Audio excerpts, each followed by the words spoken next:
A exemplo do que aconteceu lá atrás, em 2011, no Occupy Wall Street, movimento que começou nos Estados Unidos começa a se espalhar pelo mundo. Naquela época teve o Occupy até aqui na Paulista. E agora a gente já tem protestos antirracistas em Londres e em Berlim. Grandes protestos, Killing? Bom dia para você. Bom dia, Megali, Carla, Sheila e a todos. Aqui em Londres foi grande, viu, o protesto. Milhares de pessoas se reuniram na Trafalgar Square, no centro da cidade. De lá, a marcha pacífica foi até a Embaixada dos Estados Unidos e no caminho parou em frente à residência oficial do primeiro-ministro, a 10 Downing Street, e também no parlamento. Cartazes diziam: vidas negras importam e justiça para George Floyd. A gente está vendo imagens aí para quem está nos assistindo pelo YouTube. Olha só quantas pessoas se reuniram no centro da capital aqui neste domingo. O pessoal também gritava: sem justiça, sem paz. E vale destacar que as regras de quarentena por aqui foram relaxadas um pouco, mas não permitem aglomerações como a de ontem. O prefeito de Londres até disse: o lockdown não acabou, o vírus está por aí ainda. E algumas pessoas até usaram as redes sociais para condenar essas aglomerações. Bom, o clima também deu uma esquentada entre manifestantes e policiais. A Polícia Metropolitana realizou 23 prisões e algumas delas por quebras da regra de quarentena. Aconteceram atos também em cidades como Manchester, na Inglaterra, e Cardiff, no país de Gales. Já em Berlim, na Alemanha, manifestantes também se reuniram em frente à Embaixada dos Estados Unidos na capital, também um domingo de sol lá em Berlim. Muitas pessoas usavam máscaras e carregavam cartazes pedindo justiça. Algumas ruas foram bloqueadas, colocaram fogos em objetos, houve confronto também com a polícia. Em um muro conhecido da cidade, por conta dos grafites, a frase "eu não consigo respirar" foi escrita, uma alusão ao que disse o George Floyd quando era sufocado por um policial em Minnesota. Em Milão, na Itália, algumas pessoas também foram até a Embaixada dos Estados Unidos na cidade, escreveram nas máscaras, "eu não consigo respirar". E o movimento aqui na Europa se inspira no que acontece nos Estados Unidos, mas o pessoal por aqui também quer chamar a atenção contra a violência policial, muitas vezes em cima de grupos minoritários, Megali. O Killing, as escolas estão reabrindo aí na Inglaterra, né?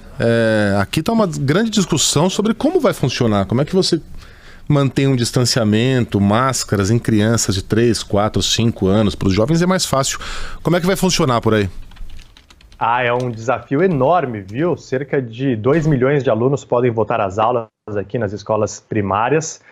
Para muitas crianças, mais de 10 semanas em casa, e será um retorno bem diferente, cheio de regras. Não está permitido grupos maiores do que 15 crianças em salas de aula. Há horários alternativos para os pais levarem e buscarem os filhos para evitar aglomerações. Professores estão usando máscaras e aqueles visores de proteção. A temperatura de cada aluno é medida antes de entrar nas instituições de ensino. Nas salas de aula, há marcações no chão, onde as mesas precisam ficar para respeitar o distanciamento. No recreio, no intervalo, há áreas específicas para cada grupo de criança. Há uma série de regras de higiene, distanciamento social, e mesmo assim fica a critério de cada escola decidir se abre ou não abre. Muitas escolas continuam de portas fechadas, dizem que ainda não se sentem seguras, e uma pesquisa mostrou que 46% dos pais, quase a metade dos pais, não quer que as crianças voltem às aulas, ainda não estão seguros de que esse é o momento. Existe o medo da criança ser contaminada, e sofrer algumas consequências, principalmente se tem alguma doença respiratória, como asma, e também o temor de que mesmo se a criança, caso for infectada, seja assintomática ou apresente sintomas leves, possa passar o coronavírus para familiares. E muitas mães, aí já olhando o outro lado, disseram hoje cedo que tentaram levar os filhos à escola, mas como tem esse limite de 15 alunos por aula, não conseguiram e tiveram que levar as crianças de volta. E para muitos adultos, com os filhos na escola, é hora de focar mais no trabalho, porque outras regras por aqui começaram a ser relaxadas a partir de hoje. Lojas de carro e feiras ao ar livre, por exemplo, podem operar, e reuniões com até 6 pessoas estão liberadas ao ar livre. E daqui 2 semanas, a partir do dia 15, boa parte do comércio vai receber carta branca para funcionar, lojas de roupas, brinquedos, eletroeletrônicos. Já pubs e restaurantes devem abrir no melhor dos cenários, se o vírus for controlado por aqui, no dia 4 de julho. Você sabe por que pub chama pub, Sheila? Não. Foi o Killing que me contou. O Killing, de onde vem a origem do nome pub? Public house, ou seja, uma casa pública para todo mundo. Então, você nunca é barrado de entrar num pub. Em criança pode entrar em pub. São casas que nasceram como um lugar para você reunir a família. Legal. Enquanto os adultos bebem, as crianças, sei lá, colecionam bolachinha de chopp, ficam correndo para lá e para cá, tem videogame. Tem muitos jogos em pub, sabia? Você vai em pub, você pede, tem muito jogo de tabuleiro, tem um jogo chamado Zanga aqui, que eu não sei se é famoso no Brasil, em que você vai tirando as peças e não tem que deixar a torre em pé. Todo pub que se preze tem um jogo de tabuleiro pra criançada. Olha aí. Ô, Kylian, a gente tem mais 2 minutinhos com você. E essa notícia aqui: príncipe belga vai à festa proibida na Espanha e volta com coronavírus. Ai. Boa, gênio. O cara foi lá, é o príncipe Joaquim, da Bélgica.